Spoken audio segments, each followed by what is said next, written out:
Call 180 दिन लगातार लगना होगा। अगर आज लेना है तो आज से 180 दिन समर्पित कीजिए, अगला 181वां दिन आपका रिजल्ट होगा जिस एग्जाम में भी आप बैठेंगे।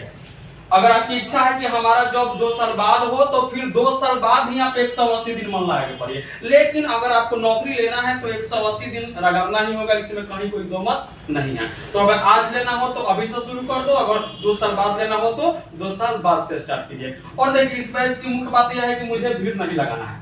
मेरे पास वही बच्चे आए जिनका मन है कि हमारा रिजल्ट हो, अन्यथा अगर आपका मन है कि हमारा रिजल्ट ना हो, मुझे सिर्फ पढ़ना है, तो मेरे पास नहीं है। वैसे बच्चों को मेरे पास आने की जरूरत नहीं है। हम 5 ही बच्चे को पढ़ाएंगे, लेकिन 5 में से 5 का रिजल्ट देंगे।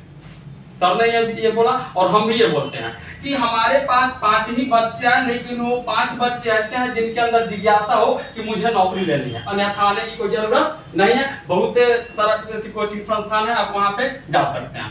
और देखिए इस बैच में 180 दिन के कुल अंतराल में आपका 1 दिन अब्सेंटी माफ है। यानी 180 दिन में सिर्फ और सिर्फ आप 1 दिन अगर आप अब्सेंट होते हैं तो ठीक है, हम आपसे कुछ नहीं बोलेंगे। लेकिन जैसे ही आप दूसरे दिन अब्सेंट होंगे आपका एडमिशन रद्द हो गया, मतलब कि आपका और इस संस्थान का कोई रिलेशन नहीं है। आप इस संस्थान में नहीं आ सकते हैं, इस बैच में आप नहीं आ सकते हैं। इस बैच में अगर आना हो तो सबसे पहले तो आपको रेगुलर आना होगा। वो सैटरडे हो, संडे हो, होली हो, दीपावली हो, ईद हो, सब दिन आपको रगड़ना है। पढ़ाई आपको रोज है ना जी। ऐसा नहीं है कि होली आ गया तो होली छोड़ दिए, क्योंकि अगर आप 1 दिन पढ़ाई छोड़ेंगे तो अपने जीवन में जाएंगे 21 दिन पीछे। 1 दिन का मतलब हो गया 21 दिन पीछे। तो जितने दिन आप अब्सेंट रहते जाएंगे उतना 21 दिन आपका क्या होगा, घटते जाएगा। इसलिए अगर इस बैच में आना हो तो आपको रेगुलर आना होगा। 1 दिन अब्सेंटी माफ है, उसके बाद का अब्सेंटी माफ नहीं है। सबसे पहले इस बात का शर्त है। अब उसके बाद देखिए जेपी सर ने ये बात आपसे बोला कि अगर हम जो पढ़ाते हैं अगर एग्जाम में नहीं लड़ता है तो हम जो है शिक्षक नहीं है। इन्होंने ये बात बोला। और हम भी ये बात बोलते हैं कि अगर हम जो पढ़ाते हैं या हमारे पास जो भी बच्चे आते हैं, अगर उनमें से 70% बच्चे का रिजल्ट नहीं होता है तो हम मास्टर के लायक नहीं है। 70% का मतलब ये हुआ कि अगर 10 बच्चे हमारे पास हैं तो उसमें से कम 7 बच्चे का रिजल्ट हो। और अगर आप रेगुलर आएंगे तो हम आपको मार के, पीट के, समझा के, इमोशनल ब्लैकमेल करके माने आपको हम पढ़ने के लिए मजबूर कर देंगे। तो अगर 10 में से 7 बच्चे का रिजल्ट नहीं होगा, हम मास्टर के लायक नहीं है। यानी आपका अधिकार है कि आप आकर के मेरे संस्थान को बंद कर सकते हैं, ताला लगा सकते हैं। हम उस वक्त आपसे कुछ नहीं बोलेंगे। मैंने अपना जो जीवन है दाव पे लगा दिया। तो अगर आप आना चाहते हैं तो आप इस बैच में आ सकते हैं, लेकिन आपको रेगुलर आना होगा। कोई दबाव नहीं है, कोई आपके ऊपर दबाव नहीं है कि आप इस बैच में आओ। लेकिन अगर आप आएंगे तो आपको रेगुलर आना होगा, अब्सेंटी इसमें माफ नहीं है। तो इस बात पर ध्यान देंगे। और बैच जो होगा आपका वो 10 बजे से लेकर के 1:30 बजे तक का होगा। 1 घंटा होगा मैथ्स, यानी कि 10 से 11। उसके बाद जेपी सर लेंगे 11 बजे से लेकर सर 1 घंटा लेंगे 11 बजे से लेकर के 12 बजे तक। अभी हिंदी का जो क्लास है सिर्फ सैटरडे और संडे को चलेगा। रीजन इसका यह है कि जो सर हैं वो एक कॉलेज में शिक्षक है, ठीक है। तो स्कूल से अभी उनको छुट्टी नहीं मिल रही है, लेकिन अप्रैल से स्कूल मॉर्निंग हो जाएगा।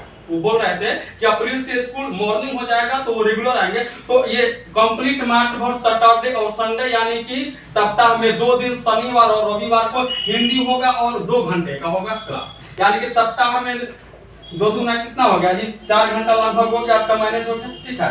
और ये जीके वाले सर भी अच्छे लेवल के हैं और हम भी ठीक ठाक ही हैं। क्या जी, ठीक ठाक हैं। और हिंदी वाले भी सर ठीक ठाक है। मतलब कि इस बार जो अपना टीम है एकदम से जबरदस्त है। पढ़ने पे आपको मजबूर कर दिया जाएगा बस। तो और भी अगर आपके मित्र हो तो उन्हें बताइए 7 दिनों तक कोई शुल्क नहीं है। और वैसे ही बच्चे को बताएंगे जिनके अंदर ये रुझान हो। देखिए बुर्बक है, अच्छी बात है, हम उसको मार्केट पीट के समझा करके इंटेलिजेंट बना सकते हैं। लेकिन इंटेलिजेंट हो और अगर वह रेगुलर हो तो समझिए वो साफा बुर्बक है, ठीक है। तो वैसे बच्चे से आप नहीं बताएंगे जो रेगुलर नहीं रहते हैं, ठीक है। वैसे बच्चे से बताएंगे जो बुर्बक है, ठीक है। लेकिन अगर उसके अंदर एक रुझान है कि मुझे नौकरी लेनी है, अपने माँ के लिए, अपने बाप के लिए, अपने बहन के लिए, अपने गर्लफ्रेंड के लिए, जो भी है, किसी न किसी के लिए तो नौकरी लेना ही है। अपने लिए तो नहीं लेना है, ये तो फिक्स है। अगर अपने लिए लेना होता तो आपका नौकरी हो गया होता आपका। अच्छा, आप जीवन का अपना कोई भी ऐसा काम बताइए जो आपके लिए इंपॉर्टेंट है और अभी तक नहीं हुआ हो। सब काम हो गया है। मोबाइल जरूरी था, ले लिए। पैंट जरूरी था, ले लिए, एडिडास का जूता जरूरी था, ले लिए, पापा से झगड़ा करके। लेकिन आपके लिए नौकरी जरूरी नहीं है, ये आप मानते हैं, इसीलिए अभी तक आपका नौकरी नहीं हुआ। अब आप समझिए कि आप ही के लिए नौकरी जरूरी है। सबसे अगर जरूरी है तो नौकरी आपके लिए है, तो अगर जरूरी है तो सबसे पहले इस पर फोकस किया जाए, है ना। और सिलेबस तो समझ ही रहे हैं, मैथ्स आएगा, रीजनिंग आएगा, जीके आएगा और हिंदी आएगा। मैथ्स रीजनिंग या होंगे तो कितने नंबर के होंगे? 50 नंबर के होंगे। और हम आपसे वादा करते हैं ये बात कि 50 में से जो बुर्बको होगा ना, वो 45 नंबर लाएगा ही लाएगा, इसमें कोई दो मत नहीं। कम से कम 45 जो साफा बुर्बक होगा वो लाएगा, और जो इंटेलिजेंट है वो तो 50 में 50 हो जाएगा। ठीक है, तो कल से हम लोग आगे बढ़ेंगे और इस बात पर ध्यान देंगे। और मोबाइल अगर लेकर के आते हैं तो इसमें एंट्री होने के बाद मोबाइल हो स्विच ऑफ चाहे फ्लाइट मोड, अगर मोबाइल बच गया तो मोबाइल भैया आप फोड़ देंगे, इस बात को समझ लीजिए। सबसे बोलते हैं अगर मोबाइल बच गया तो मोबाइल हम आपका फोड़ देंगे, इसलिए अगर आप आते हैं तो मोबाइल या तो साइलेंट हो या स्विच ऑफ हो या फिर फ्लाइट मोड हो। यहाँ पे आने के बाद 3.5 घंटे नो मोबाइल, क्योंकि आप भी गुलाम हैं, इसके गुलाम हैं, अंग्रेज के नहीं है, आप मोबाइल के गुलाम है। मोबाइल के बिना रहिए, क्या रोग है भैया? हम रह नहीं सकते, क्या रोग है? तो इसलिए सबसे पहले तो आपको इस गुलामी से बाहर निकलना होगा, और हम धीरे धीरे आदत लग जाएगा। जब 3.5 घंटे इसके बिना रहिएगा तो एक दिन ऐसा होगा कि आप 8 घंटे भी इसके बिना रह सकते हैं, एक दिन ऐसा होगा कि आप एक दिन तक इसके बिना रह सकते हैं। ठीक है, तो सबसे पहले आपको गुलामी से बाहर निकलना होगा। तो कल से सिलेबस शुरू होगा 10 से 11 मैथ, 11 से 12 जीके, और उसके बाद हम लोग लगाएंगे सेट, क्योंकि हिंदी अभी स्टार्ट नहीं हो रहा है। हिंदी होगा आपका शनिवार और रविवार को। ठीक है, तो डेली हम लोग एक प्रैक्टिस सेट लगाएंगे एसएससी जीडी का, और सेट वही होगा जो अभी तक एग्जाम हुआ है 2011 से लेकर अभी तक जितने भी एसएससी जीडी के एग्जाम हुए हैं, उसी वही क्वेश्चन रहेगा, लेवल वही रहेगा। ठीक है, तो सबसे पहले हम उसको लगाएंगे। चलिए, तो आज के लिए इतना ही। जय हिंद, जय भारत, भारत माता की जय, भारत माता की जय। हाँ, तो जो भी आपके मित्र हो, सखी सहेली, इसमें मेल और फीमेल, सबको आ सकते हैं, सबको बताइए। ठीक है, चलिए।